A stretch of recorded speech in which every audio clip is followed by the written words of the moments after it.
Take it there? Who gon' take it there? Who gon' take it there? Who gon' take it there? Electricity, electricity, electricity, electricity. You know what's in the air. You know what's in the air. You know what's in the air. You know what's in the air. It's possibility. It's possibility. It's possibility. It's possibility. So I want to talk about Tim Walz, because Tim Walz is taking some swings here, and he appears to be taking a similar strategy to Bernie and AOC, where he's saying, okay, we're going to take it straight to the voters. We know these things that Republicans are doing are very unpopular with their own voters, and you're seeing this debacle where Republicans are going to talk to their voters and they're getting screamed at, and people are extremely upset at them for allowing Social Security to be cut, allowing Medicare to be cut, paving the way to allow Donald Trump and Elon Musk to gut these programs. People are well aware. If there's any programs that people are aware of how it affects their lives positively, it's Social Security and Medicare. That's why these are considered third rails of politics. That's why, as much as Republicans want to go after Social Security and Medicare time and time again, they don't, or they can't, or they try and they fail, or they try and they get kicked out of office, is because people very tangibly can see how much they depend on these programs, and they very tangibly can see how the future of their life begins to come apart if they're not able to rely on these programs. And so that is where people who might even vote for Republicans and be Republican and leaning and fall for every single Republican talking point, the racist ones, the sexist ones, the transphobic ones, all of them, straight down ticket Republican voters. And yet, when Social Security and Medicare starts to be on the line, which at this point is a part of the Republican brand to want to go after those programs, these people start to get nervous. They start to panic. And you see that manifested in this anger towards their elected officials. Now, you could easily make the case that most of these people, these older Republican voters, are kind of a lost cause because, like I said, everybody knows that this is what Republicans do. It's put right in front of people every single time somebody like Donald Trump is running for office, or Mitt Romney, or whoever it is. And Republican voters continually choose to support candidates that are pretty openly against the programs that benefit them. And so whether or not those voters can be convinced to vote differently is tenuous. However, if you're talking about Bernie Sanders and some of these places that he's been going to talk to voters, these are narrow red districts, meaning that the Republicans there are vulnerable, and a small tilt in the electorate, people being excited about a candidate who has, good ideas on healthcare or whatever, could boot a Republican out of office, as opposed to deep red districts where the Republicans not going anywhere virtually no matter what they do. And so Republicans are somewhat vulnerable, at least in the House, because of that right now. And there are a few Democrats who are taking aim at that. You got Bernie Sanders, you got AOC, and you got now Tim Walz, all sort of using their own skill set to communicate with people. And it's a little bit scattershot right now. Bernie has said that him and AOC are going to do some joint events in places like Arizona. So that's excellent. They should be teaming up. And one connection that we've never really seen, Tim Walz is kind of trotting out this Bernie-esque style of policy, and certainly a Bernie-esque style of communication. I would say maybe it's a little bit even more strenuous than Bernie's. I mean, Bernie tends to keep it very simple, and while Walz is also very good at, a simple, digestible message, he also is not quite, he's dancing around some of these things like healthcare a little bit more like most politicians tend to do. So we'll get to that later because I'll play a short clip of him talking. But what I would like to see is the connection between Tim Walz and Bernie Sanders be drawn, because there's a connection there. The Tim Walz brand of politics would not be able to thrive if not for the Bernie Sanders brand. I mean, even visually, Tim Walz kind of borrows from Bernie Sanders' visual image, which does matter. And the straightforward appeals to the working class, appeals to the common person, appeals to basic sense, basic decency, government funding and functioning is Tim Walz's approach, and it's a very appealing one. And he's got a middle America, Midwestern America kind of vibe that is very appealing. But I think similar to what we saw in the 2020 primary for Democrats, there is a willingness to acknowledge that the Bernie Sanders brand of politics is by far the most popular, by far the most appealing, and yet they don't want to go all the way by just embracing the politics of Bernie Sanders. And so you get these appeals to healthcare. You get Joe Biden saying things like healthcare is a human right and we're going to have a public option. You get Tim Walz talking about healthcare, but they're not putting forward a straightforward answer. And so Tim Walz is going to talk about that a little bit here in a second. But just remember that as Republicans are trying to cut Medicare and do away with these bedrock programs, and Medicare, along with Social Security, is one of the nemesis of the Republican Party. That's because of how strong of a program it is, how reliable of a program it is, and how many people in America rely on it.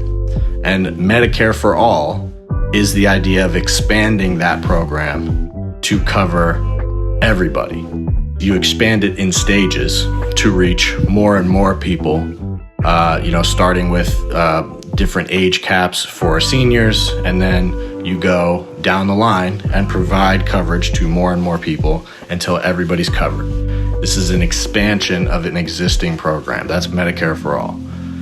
So in this clip here, you'll see Tim Walz, you'll see him talking a little bit about what his, ideas of what went wrong in the election. And you'll see him start to formulate his message in terms of what is the alternative to what Republicans are doing.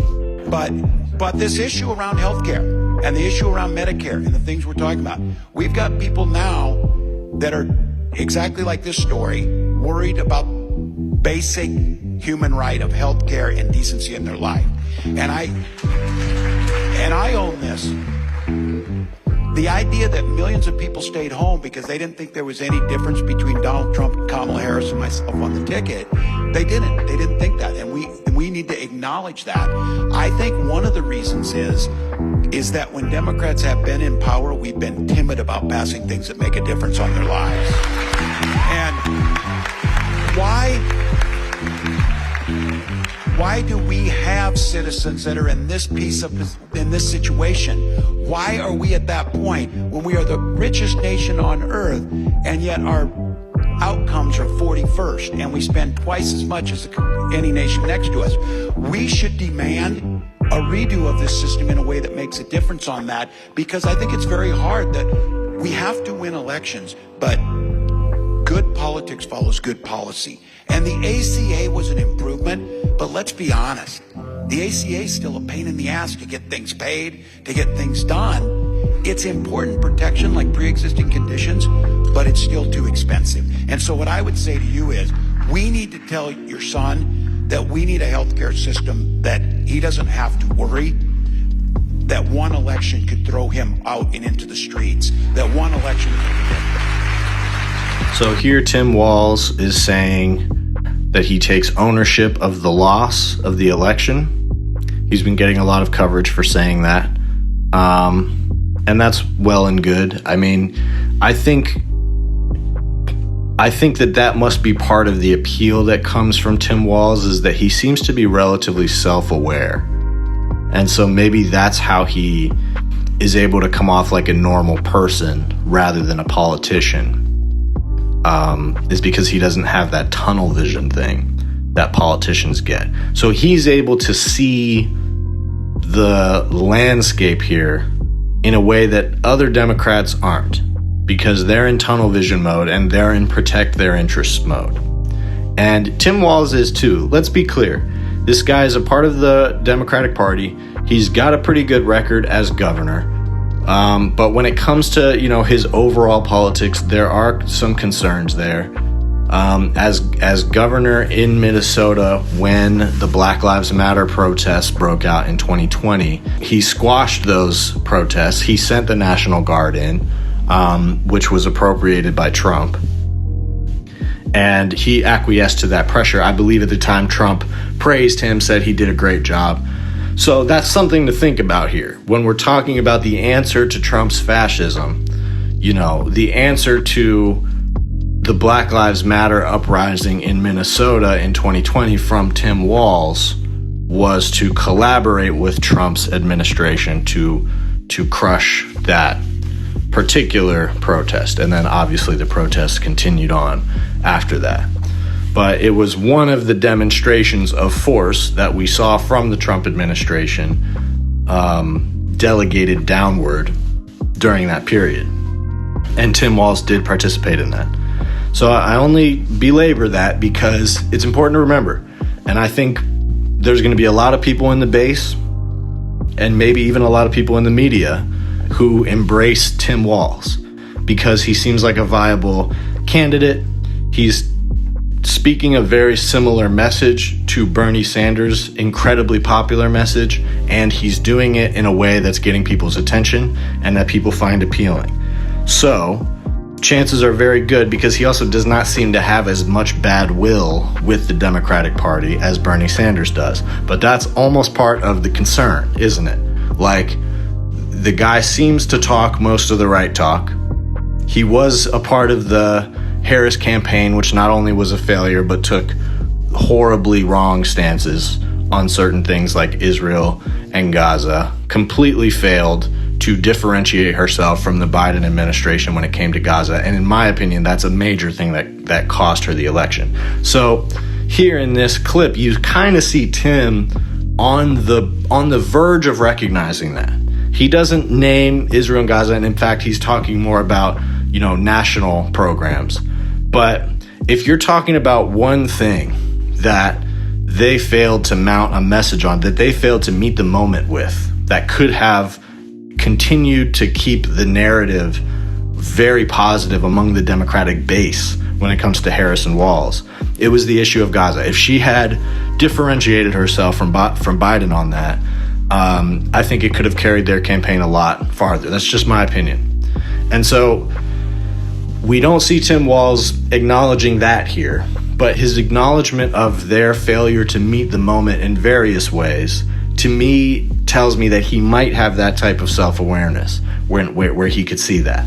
And so for there to be any Democrat who has been involved in the failures of this iteration of the Democratic Party that could potentially be a viable leader for them going forward, it might be Tim Walz.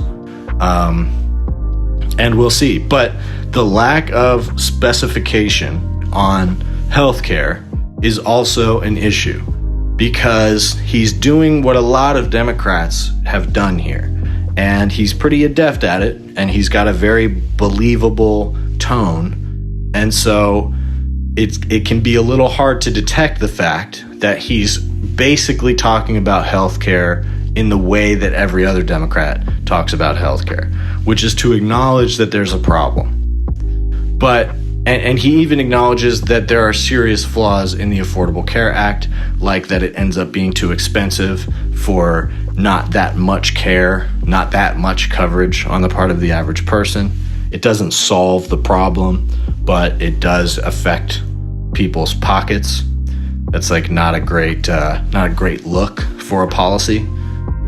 But he doesn't acknowledge that what is the fundamental flaw in the Affordable Care Act that makes it more expensive than it should be, but doesn't provide coverage that makes that expense worth it. What is the flaw? It's the insurance companies.